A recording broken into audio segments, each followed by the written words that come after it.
finished reciting his oath of office. Now, of course, there is no such custom.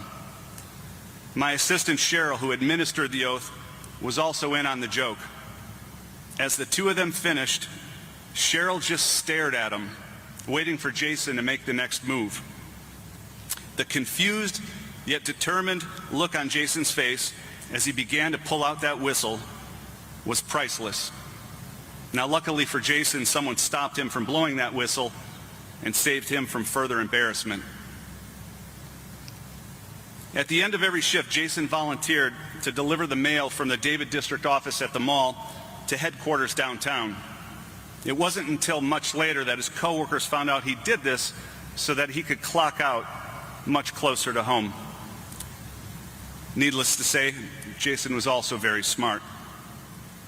Now, there's one story in particular that I'd like to share with you that exemplifies Jason's character. We have a commendationship program that we use to recognize and reward actions that go above and beyond what's expected of an officer. Some examples: an officer who changes the tire of a stranded motorist, an officer who pays for a motel room in order to shelter a battered woman and her children so that they'd be safe, or something as simple as donating a pint of blood during a global pandemic because the supply is critically low. Cops do these things all the time, and it's not for the recognition, but rather out of a sense of humanity, duty, and service. During Jason's short time with us, he earned 6 commendationships, of which he was so very proud. And here's the story of how we feel he earned his 7th. In September, Jason investigated a theft from a business at Concord Mills. A citation was issued and the suspect was soon released from our custody. Later that same night, someone broke into the mall after hours and burglarized several businesses. The next morning, when the crimes were discovered, Jason was sent to investigate. After relentless follow-up, he determined that the same suspect who he arrested the day before was responsible for the later burglaries. Warrants were obtained and the information was disseminated to the troops, and it was really good police work. In response to what Jason had done, Lieutenant Ray Gonzalez issued Jason a commendationship, not realizing that the investigative effort was more of a team effort. So the next day, Ray came to work and found a handwritten note that was wrapped around a commendationship with a rubber band. And the note read, "Thank you, but I didn't earn this. Hold on to it for me until I have." Signed, Shuping.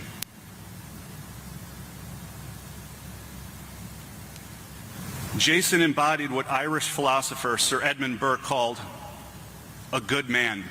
Burke wrote, "The only thing necessary for the triumph of evil is for good men to do nothing." The only thing necessary for the triumph of evil is for good men to do nothing. Today we pay tribute to a good man who did something, a good man who stood for something. Jason and Caleb confronted that evil and did so without hesitation. They made the decision to head toward potential danger, a risk every brave officer does on behalf of their community, and most of the time for someone they've never met.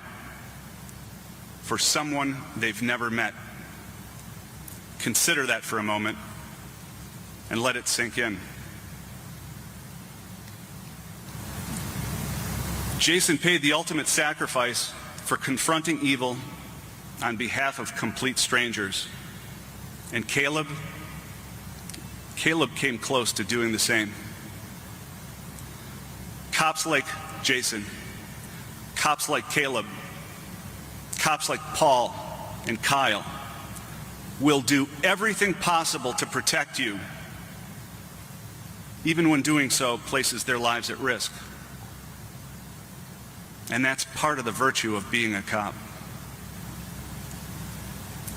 To our community and neighbors here today, we thank you for your loving support during what is a very difficult time. We are your guardians, your partners, and we need your caring support now and in the days, months, and years ahead.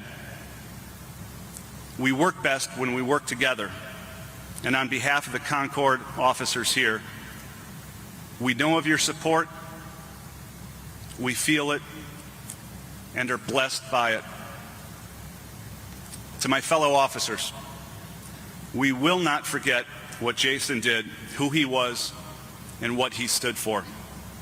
The best way to honor him and his memory is by serving our communities the way he would have, with professionalism, compassion, a sense of humor, a call to service, and an unwavering courage in the face of danger. We may never be asked to make the ultimate sacrifice that Jason made, but we can strive to match his dedication and sense of duty. I know these past few days have been tough, and it will likely be tougher in the days, weeks, and months ahead. Your bravery and strength are commendable. But let's not deny that we are all hurting and we are all vulnerable. Like many of you, I've been riding a roller coaster of pain and heartbreak since Jason's death.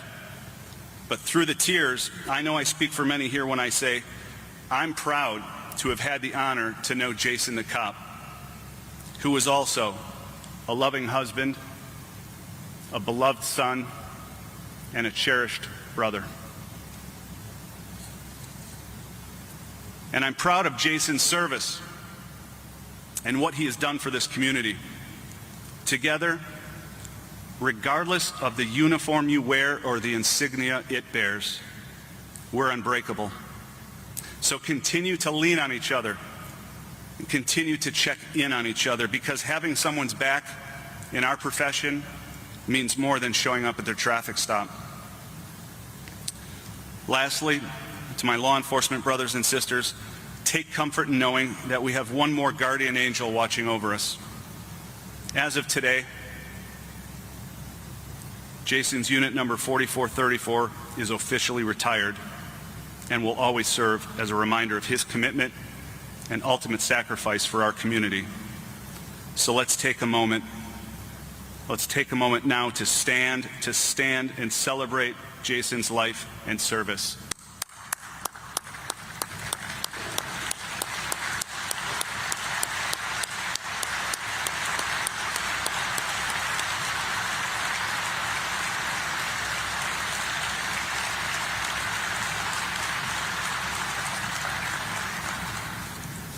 Thank you. You can be seated. One last thing. Haley, Paul, Lauren, Terry, Mom and Dad, Jason will forever remain a member of our family, and so will you. Death may end a life, but as noted by playwright Robert Anderson, it does not end a relationship. Jason's legacy, his compassion, and dedication to public safety that led to his sacrifice will never be forgotten. And you are and will always be a member of the CPD family. May God bless you, Jason. God bless your family. God bless your fellow brothers and sisters, and watch over them as they continue your work here on earth. Thank you.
Thank you to Dean Orbinson and all those former and a couple of current, I believe, East Rand Honors Chorus folks, which was a vital part of Jason's high school years.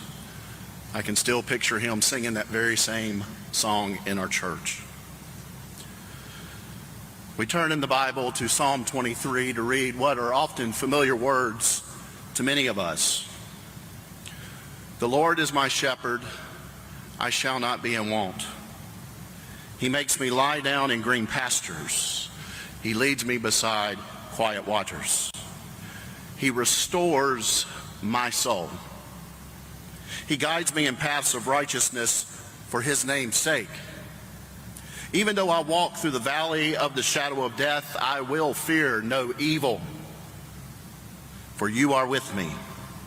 Your rod and your staff, they comfort me. You prepare a table before me in the presence of my enemies. You anoint my head with oil, and my cup overflows.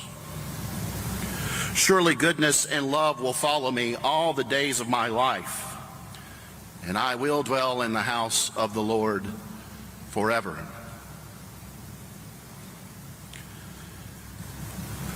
As I stand before everyone here today, I don't pretend to have all the answers. Haley, most of us have never walked in your shoes. And Dane, Lynn, and the family, most of us haven't walked in your shoes either. But I do think that there is someone in the scriptures that could have related to you on a very deep level. 2,000 years ago, an angel came to Mary and told her that she was going to have a son conceived by God, the Holy Spirit.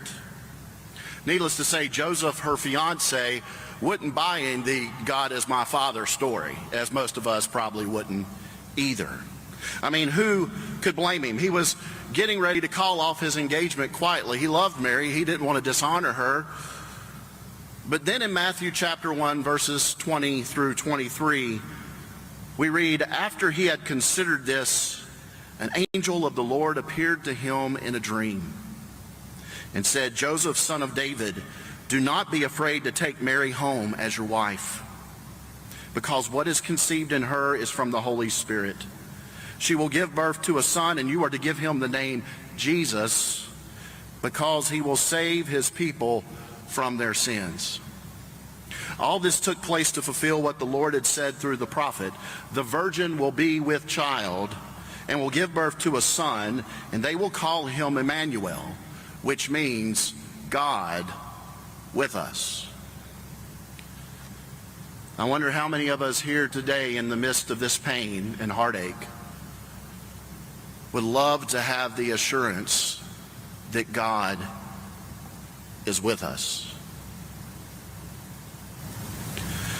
When Joseph and Mary got engaged, neither one of them had signed up for the blessed yet difficult journey that lied ahead. But at least they embarked on it together. Joseph, the adopted father, and Mary had a healthy baby boy, the godchild, and he was named Jesus. Now, I'm sure that they were filled with the hopes and dreams that most parents have for their children as well, even though they didn't know exactly what they were getting into. And on the 8th day after his birth, they took him to the synagogue to be circumcised. It's there in Luke chapter 2 that we read this. Now there was a man in Jerusalem called Simeon who was righteous and devout. He was waiting for the consolation of Israel, and the Holy Spirit was upon him. It had been revealed to him by the Holy Spirit that he would not die before he had seen the Lord's Christ. Moved by the Spirit, he went into the temple courts. When the parents brought in the child Jesus to do for him what the custom of the law required, Simeon took him in his arms and praised God, saying, Sovereign Lord, as you have promised, you now dismiss your servant in peace. For my eyes have seen your salvation, which you have prepared in the sight of all people, a light for revelation to the Gentiles, that is, all races, and for glory to your people, Israel.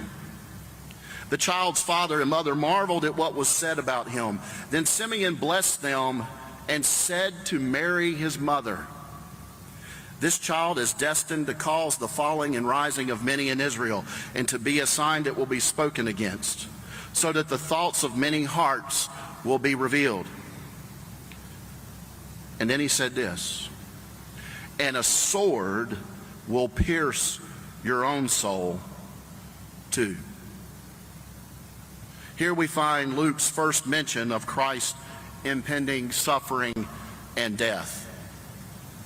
But God, through Simeon, also had a message for Mary, his mother, that it would not only be her son who would suffer such deep anguish, but it would also be her as well.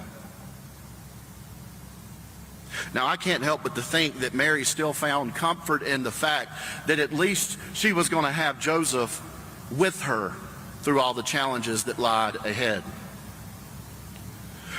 But the last we hear mention of Joseph in the scriptures is in Luke 2, when he was 12 years old. While we can't know for sure